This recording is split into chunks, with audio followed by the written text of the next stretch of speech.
I sardi emigrano in silenzio. Ogni anno migliaia di uomini partono in cerca di lavoro.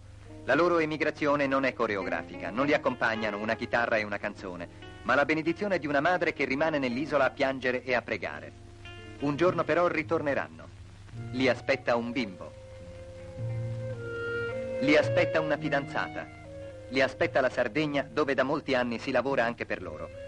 Dal 1951 al 1959 sono emigrati complessivamente 27 uomini su ogni 1000 abitanti. Cagliari saluta i partenti dai suoi 100 balconi, ma non è un addio, è un arrivederci, perché presto il paese sarà in grado di offrire lavoro a tutti i suoi figli.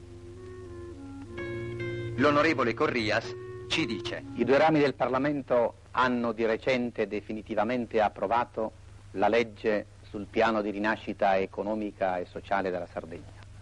Si tratta di un atto politico la cui importanza è determinante per l'avvenire dell'isola.